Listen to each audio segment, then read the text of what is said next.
ஜெயலலிதாவை பிராமணர் என்றா தமிழக மக்கள் பார்த்தார்கள்? அவர் திருமாவளவன் அவர்கள் சொன்னது, நாம் தமிழர் இது போன்ற அமைப்பெல்லாம் விமர்சனம் பண்ணிட்டு, கருணாநிதிக்கு நினைவு சின்னம் வைத்தால் எதிர்ப்பை எழுப்பும் கட்சிகள் என்றைக்குமே எம்ஜிஆர், ஜெயலலிதா, அண்ணாதுரை குறித்து விமர்சித்ததில்லை. கருணாநிதி மற்றும் குறிவைக்கப்படுவது ஏன்? கருணாநிதி எதிர்ப்பு அரசியல் 50 ஆண்டுகளாக தமிழகத்தில் உள்ளது.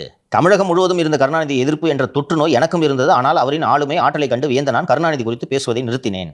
பெரியார் அரசியலைத்தான் அண்ணாதுரை பேசினார், அண்ணாதுரை பேசியதைத்தான் கருணாநிதி பேசினார். ஆனால் கருணாநிதி தான் தாக்கப்பட்டார். கருணாநிதியை எதிர்கொள்ள முடியாமல் திரைப்படத்தில் புகழ்பெற்றிருந்த எம்ஜிஆரை மாற்றாக நிறுத்தி பார்ப்பன சக்திகளால் திட்டமிட்டு வெறுப்பு எழுப்பப்பட்டது. எம்ஜிஆர் தான் கருணாநிதிக்கு எதிராக வெறுப்பு அரசியலை விதைத்தார். திராவிட இயக்கத்துக்குள் பார்ப்பனியத்தை ஊடுருவ செய்வதற்கு காரணமாக இருந்தது எம்ஜிஆர் தான்.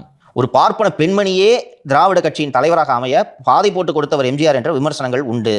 ஜெயலலிதா தன் கடைசி மூச்சு வரை கருணாநிதியின் முகத்திற்கு நேராக அவரது பெயர் சொல்லி அழைக்கும் அளவுக்கு அவருக்கு வெறுப்பு இருந்ததுன்னா, கருணாநிதியும் ஜெயலலிதாவும் திரைத்துறையில் இருந்தபோது என்னவெல்லாம் நடந்தது என்பது அவர்கள் இருவருக்கு தான் தெரியும். அதனால் தான் கடைசி வரை தீய சக்தி கருணாநிதி என்று ஜெயலலிதா அழைத்தார்.